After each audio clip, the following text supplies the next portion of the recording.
की जय। 10वां अध्याय।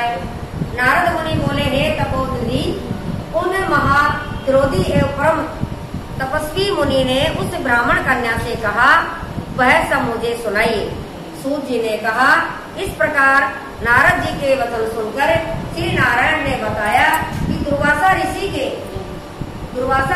के गुप्त वचन सर्वलोक हितकारी श्री नारायण भगवान ने भी वचन नारद जी को सुनाते हुए कहा कि कृपालु मेधावी ऋषि ने ब्राह्मण पुत्री के दुख निवारण जो कहा वह इस प्रकार है।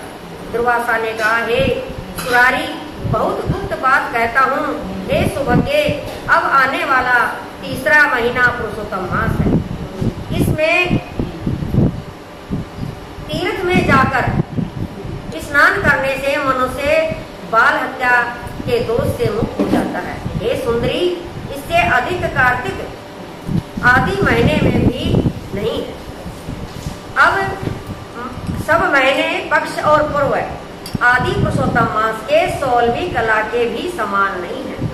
वेद शास्त्र के समस्त साधन इस मास के 16वें कला से भी सामान्यता नहीं कर सकते, बरोबरी नहीं कर सकते। गंगा के बाहर 1000 वर्ष था गोदावरी के एक समय के स्नान और सिंह के बृहस्पति में एक बार स्नान करने से जो फल मिलता है, वही फल हे सुंदरी किसी भी स्थान पर एक बार स्नान करने से इस मास में प्राप्त हो जाता है। इसीलिए हो जाता है। इसमें दान, तप, जप आदि करने से मनोकामना पूरी होती है। इसीलिए हे श्री कृष्ण के प्रिय, इस मास को तुम भी सेवन करके बोलो, मनोकामना पूर्ण हो। मैं भी इस पुरुषोत्तम मान कर सेवन करता हूँ। हे सुभगे, इसीलिए तुम भी इसका सेवन करो। सुनी मुनि दुर्वासा इस प्रकार ब्राह्मण कन्या को कहकर चुप हो गए। और चुप हो गए। श्री कृष्ण भगवान बोले, दुर्वासा के वचन सुनकर वह मूर्ख कन्या क्रोध हो गई, क्रोध करने लगी। हे ब्राह्मण, आपके वचन मुझे पसंद नहीं आए। माघ, कार्तिक एवं वैशाख मास सेवन करने पर क्या इससे कम फल देने वाले हैं?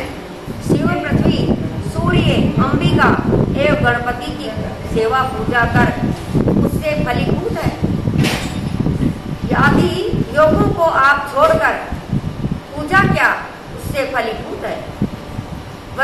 व्यक्ति आदि लोगों को आप छोड़कर इस मास की प्रशंसा क्यों करते हो और मासों को छोड़कर इसकी प्रशंसा क्यों करते हो? यह मास तो सब मासों में निंदित मल मास है। आपको लज्जा आनी चाहिए। सूर्य की क्रांति इसमें न होने से इसे आप श्रेष्ठ कैसे कह सकते हैं? मैं जानना चाहता हूँ कि सब दुखकारी निस्संदेह श्री हरि है। ब्राह्मण पुत्री की यह वचन सुनकर दुर्वासा की आंख क्रोध से लाल हो गई, किंतु मित्र कन्या होने के कारण फिर भी उसे श्राप नहीं, अपितु दया आ गई। उसे अपना हित अनहित जानने की योग नहीं समझा। पुरुषोत्तम मास की महिमा बड़े बड़े विद्वान नहीं समझ सकते, तब मूर्ख बुद्धि पुरुष तथा स्त्री कहाँ जान सकते? यह बाला पितृहीन कुमारी है, दुख के कारण तप रही है, मेरा श्राप कैसे सह सके? इस प्रकार विचार कर क्रोध करके मुनि दुर्वासा ऋषि बोले, हे बालिक, तू मेरे मित्र की बेटी है, इसीलिए मैं तुझ पर क्रोध नहीं कर रहा हूँ। तुम जैसा चाहो वैसा करो, और मैं जो तुम्हारा भविष्य कहता हूँ वह भी तुम सुनो। ये द्रौपदी की, ये पिछले जन्म की द्रौपदी की द्रौपदी की पिछले जन्म में क्या थी द्रौपदी, उसके बारे में तुमने पुरुषोत्तम मास का निराधार किया था। उसका दंड इस जन्म में अथवा दूसरे में अवश्य प्राप्त होगा। मैं तो बद्री का आश्रम जा रहा हूँ, तुम्हारा कल्याण, मेरा समय नष्ट न हो। होने वाले शुभाशुभ को कौन मिटा सकता है? श्री कृष्ण भगवान बोले। इतना कहकर दुर्वासा मुनि वहां से उसी समय चले गए और वह कन्या पुरुषोत्तम मास के बुराई हीन हो गए। तब बहुत देर तक कन्या ने सोच विचार कर शीघ्र प्रसन्न होने वाले पार्वती पति शिव का पूजन करना निश्चित किया और यह निश्चय करके मेधावी की पुत्री ने उग्र तपस्या करने का सोचा। सूत जी बोले, इस तरह उसने महामुनि के वचन का निरादर किया हुआ था और फल बहुत देने वाले लक्ष्मीपति एवं सावित्री पति ब्रह्मा का पूजन त्याग केवल पार्वती पति शंकर की आराधना मन में निश्चय करके करने लगी। बोले विष्णु भगवान की जय, बोले पुरुषोत्तम भगवान की जय।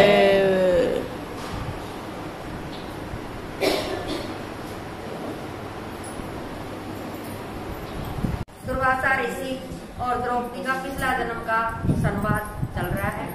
सो ध्यान से सुनो। नारद मुनि बोले, हे महामुनि, इस कन्या ने बड़ा कठोर कर्म आरंभ किया जिससे मुनि लोग भी कहने में कठिनता अनुभव करते हैं। श्री नारायण जी बोले, उस कल्याणी ने बड़ी कठिनाई से होने वाला तप आरंभ किया तथा पंचमुखी शांत शिव का ध्यान करने लगी। पार्वती माता शिव जी का ध्यान करने लगी। गर्मी में प्रचंड धूप में अग्नि के बीच में बैठकर, हेमंत तथा शीत ऋतु में ठंड में जल में बैठकर तपस्या करती।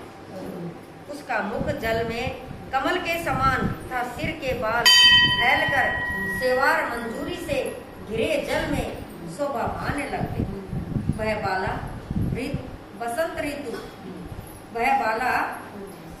वर्ष ऋतु में खुले मैदान में वर्षा के जल को अपने शरीर पर लेते।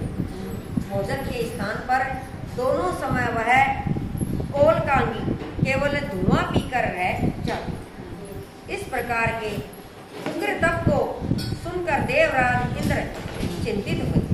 देवता जिससे कठिन समझते हैं एवं ऋषिगण जिसकी प्रशंसा करते हैं, ऐसे उस तप कर्म में 9000 वर्ष बीत गए। तब पार्वती पति भगवान शिव उसकी तपस्या से प्रसन्न हो गए, द्रौपदी की तपस्या, और उसे वहां आकर दर्शन दिया। तब दर्शन कर वह बाला शीघ्र ही खड़ी हो। तपस्या तथा सफलता के कारण खेस देह भी इष्ट पुष्ट दिखने लगे।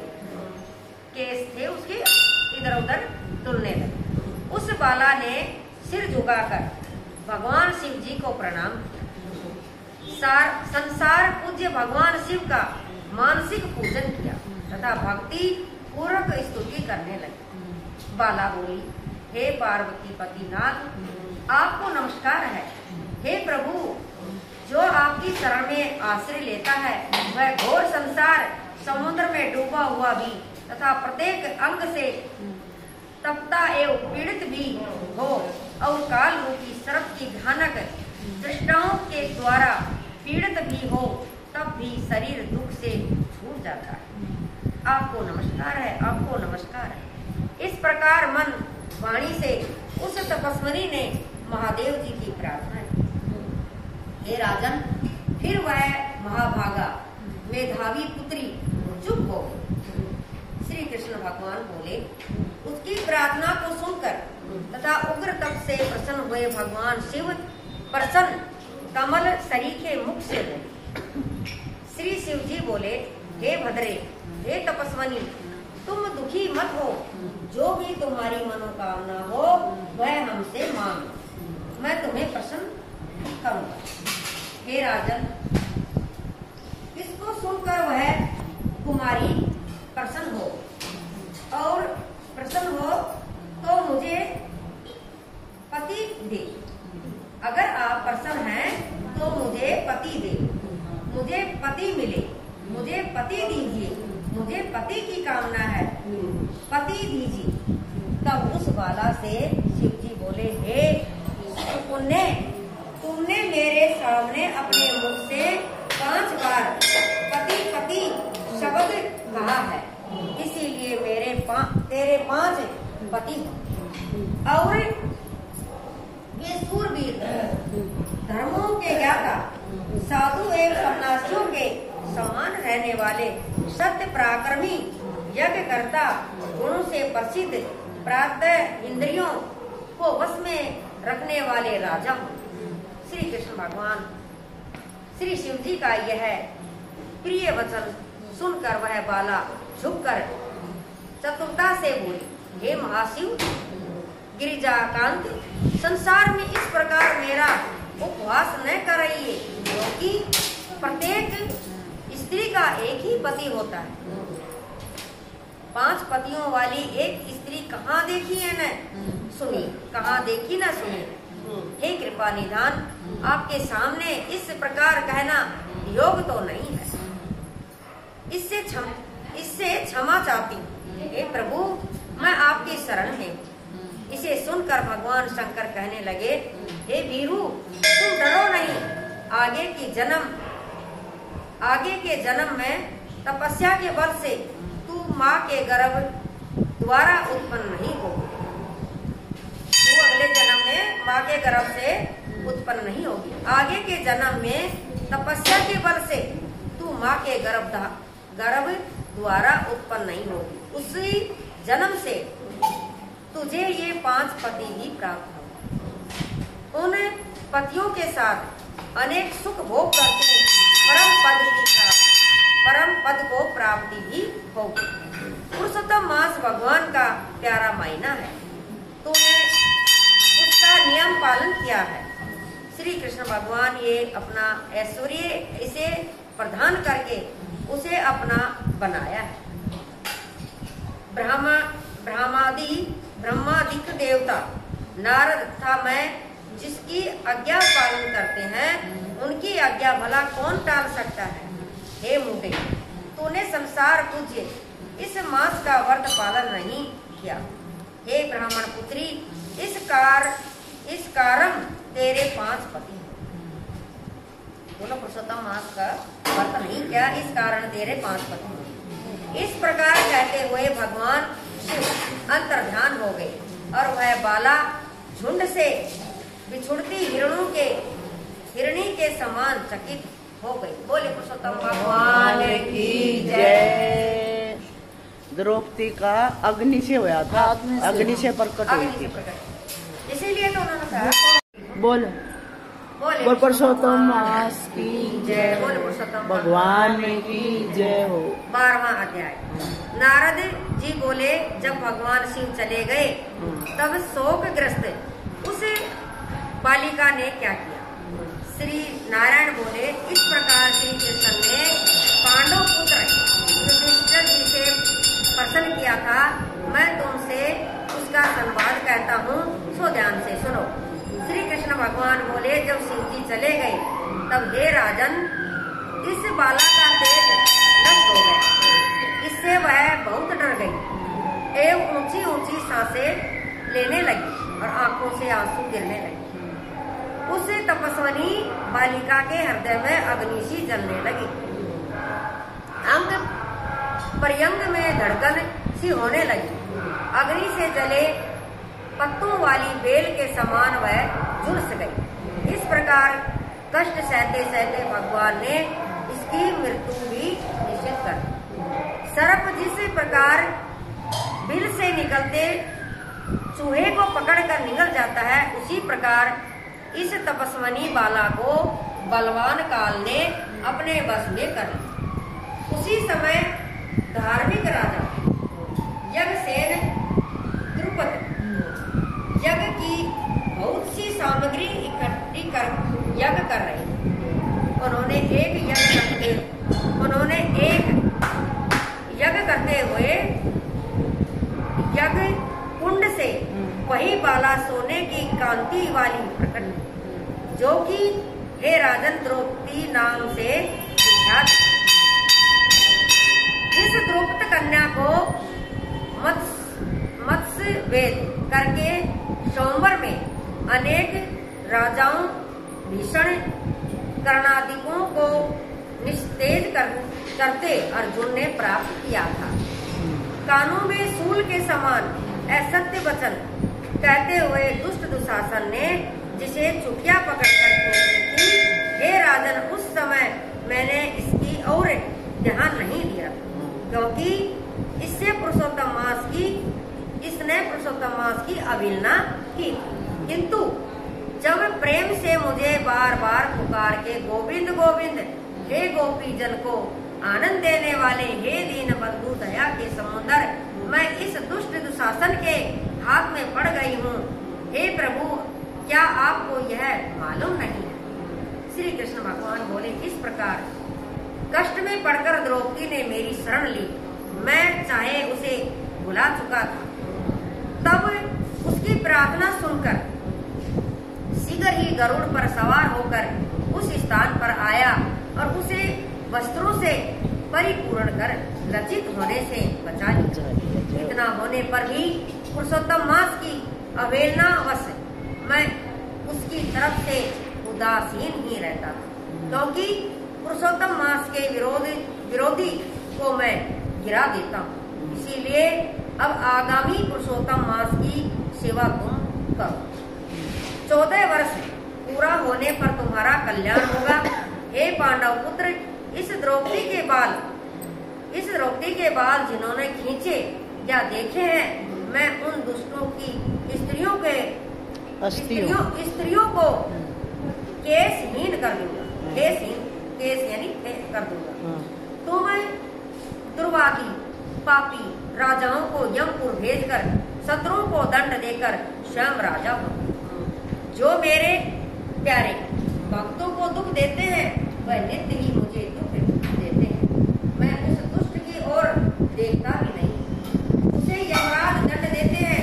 श्री नारायण बोले, श्री भगवान कृष्ण ने इसी प्रकार द्रौपदी या पांडवों को समझाया और द्वारका जाने की इच्छा से कहने लगे, हे राजन, द्वारकावासी मेरे विरह में व्याकुल है। मैं आज ही द्वारका जा रहा हूँ। श्री नारायण जी बोले, इस प्रकार कहकर चलने से अगत देखकर गदगद हो पांडव बोले, हे जरादन, आप हमारे जीवनदाता हैं, आप हमारी रक्षा करें। हे जगतपते, हमें कहीं भुला न देना। हमारे चित्रूपी भंवरों को अपने चरण कमल में स्थान दो, वही हमारा जीवन है। आप ही हमारे आश्रय हैं। पांडु पुत्रों के समान भगवान श्री कृष्ण प्रेम में भरे हुए रथ में धीरे धीरे बैठ गए। पांडव कुछ दूर उनके पीछे चले, जिन्हें श्री कृष्ण भगवान ने कुछ दूर जाने पर लौटा दिया और आप द्वारका चले। श्री नारायण भगवान बोले, श्री कृष्ण के द्वारका चले जाने पर राजा युधिष्ठिर तपस्या करते हुए तीर्थों में विचरने लगे। हे ब्राह्मण, श्री भगवान के प्रिय पुरुषोत्तम मास में मन लगाकर भगवान श्री कृष्ण के वचनों को याद करते हुए अपने भाइयों तथा द्रौपदी से बोले, हे भाइयों, आपने पुरुषोत्तम मास की महिमा तो सुनी है। पुरुषोत्तम मास की पूजा के बिना कैसे सुख प्राप्त हो सकता है? जिस वाणी से पुरुषोत्तम पूजन या हो, वही भारतवर्ष धन्य है तथा श्रेष्ठ एवं पूज्य है। इस प्रकार पांडवों ने सब तीर्थों में घूमते हुए पुरुषोत्तम मास आने पर उनका नियम व्रत पालन किया। अंत में भगवान कृष्ण ने 14 वर्ष पूर्ण होने पर उन्होंने निष्कंठ राज्य प्राप्त किया। इससे प्रथम भी दृढ़ धव्यता सूर्यवंशी राजा पुरुषोत्तम मास के व्रत के प्रभाव से बड़ी सुख संपत्ति, पुत्र पौत्रादि का अपूर्व सुख तथा अनेकों भोग कर बड़े बड़े योगियों को दुर्लभ भगवान के लोक को प्राप्त हुआ। हे मुने, इस मास का मातम करोड़ों कल्प बीतने पर भी मुझ में कहने का समर्थ नहीं है। बोले विष्णु भगवान की जय, बोल पुरुषोत्तम भगवान की जय।